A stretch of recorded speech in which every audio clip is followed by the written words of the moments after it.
Some of the stuff I put on my build list back around March was to build new mailbox, sign for the building, and some kind of a sign for up on the road. And I got the sign for the building on here.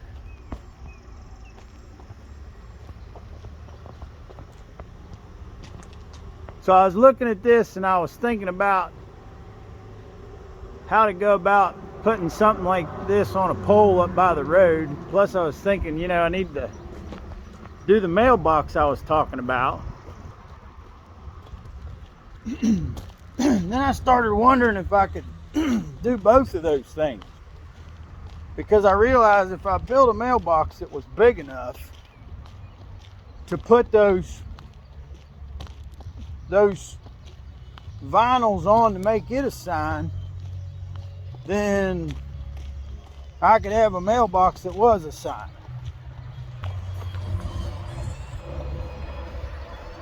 So I was looking at the mailbox I got, and the pole is in the ground really well. No problem there. So I think that's my plan. I'm going to build a mailbox big enough that the mailbox can be the sign. You ever done that? Well, alrighty then. Let's see how it goes.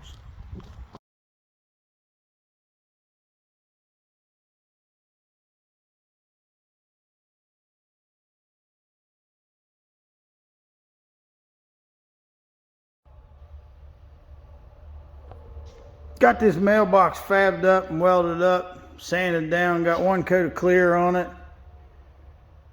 Been trying to work out how I was going to close it, and I found this magnet. Got several different magnets like that. I put that on there, and I worked out what the distance was. Obviously, this box being made of aluminum, the magnet's not going to stick to that. And I found this bracket. It used to look like this one. Leftover galvanized bracket from a garage door. It being galvanized, it'll withstand the weather really well. It was shaped like this, and I worked out what distance I needed it, the thickness of it right here, to contact the magnet the way it needed to. And I put it in the brake over there and bent it like this. And now that, I think that's the perfect amount of pressure. Obviously there's bigger and smaller magnets, but I think I got that. I think I got that pretty good.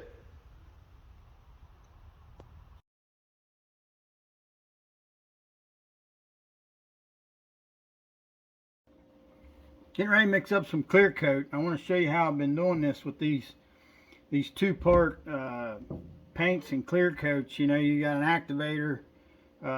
You get, I think this is a quart of activator, goes with a gallon of clear. And the way this mix is, it's 1 part activator to 4 parts clear coat.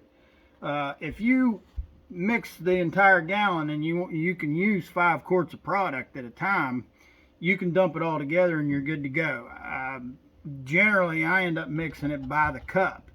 And a way you can do that, I just got a jar. This is from the kitchen, you know, from the break room. I got a jar, and you can use water or whatever to find out what volume your paint cup on your gun holds, and make a mark on it on the jar of that volume.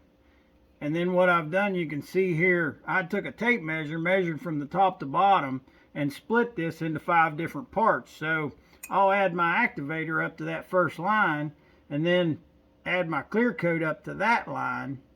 And then once I've done that, I can put the lid on this and stir it up whatever, and I'll use a funnel and fill my gun up, and I'm ready to go. You might think when you're doing this, if you're mixing a cup at a time like I do, you might think, well, that's close enough or whatever. I know you don't have to be dead on, but you need to be pretty close. And the reason why is, this quart does this gallon, and if you're mixing it by the cup, you're mixing a pretty small amount at a time. Well, let's say you're using more activator than you need. Well, you'll be painting and everything's fine. It's probably not going to cause you a problem until you get to the end of this gallon and realize you don't have enough activator to even use it. And then you're going to have to buy an extra activator to use it or throw that away. It's just stupid. You got to get close enough that you can use the entire jug without wasting it. So this is how I've been doing it. It's been working out great.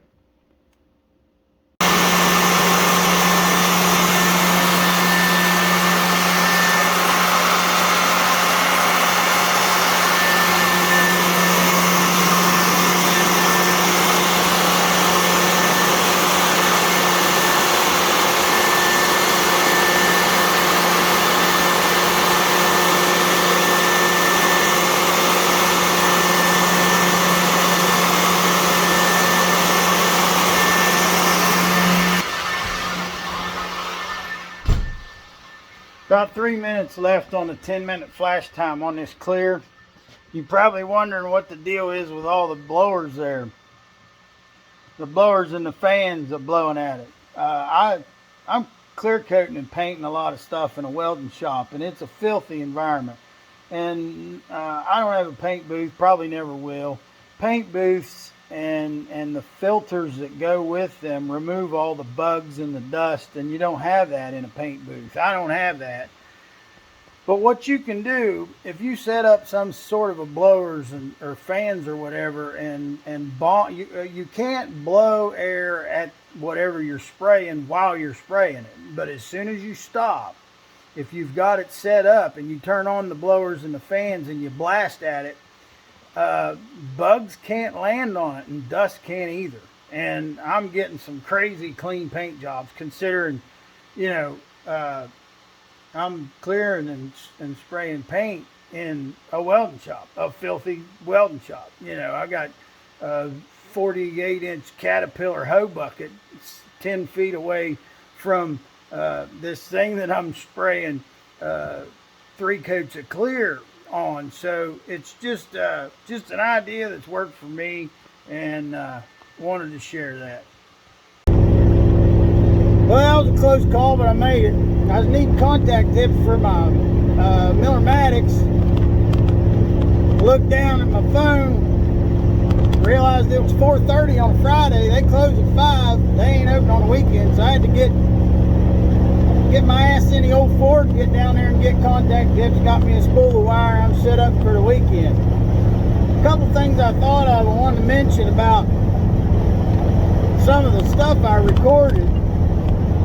If you use that trick mixing 2-part paint by taking a jar and calculating your cup size and dividing it out with a tape measure like I did, you got to make sure that the jar that you're using, or whatever type of container you're using, if you do it that way, it's got to be the same diameter from the top to the bottom.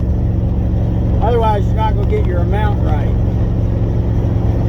That was one thing I was thinking. Another thing I was thinking is, if you use that trick with the fan to keep the bugs and the dust off of something that you're painting, you can't just go grab a fan after you already sprayed paint or clear coat on something and stick it up there and turn it on. Your fan might be dirty, there might be dust behind the fan. You'd actually make the situation worse. If you use that trick, you're going to want to make sure that you run the fan first and make sure it ain't blowing out dirt. Maybe take your blow gun, your air compressor, and clean it up first. Make sure you don't cause yourself a problem. That trick worked good on that mailbox. No bugs, no dust. Really turned out nice. So I thought I'd mention them 2 things since I was thinking about it. All right, good.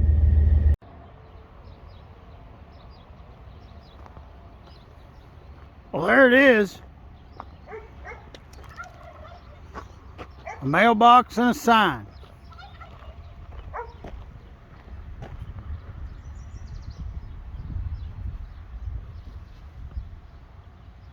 neighbor and his boy come over and help me put it on there.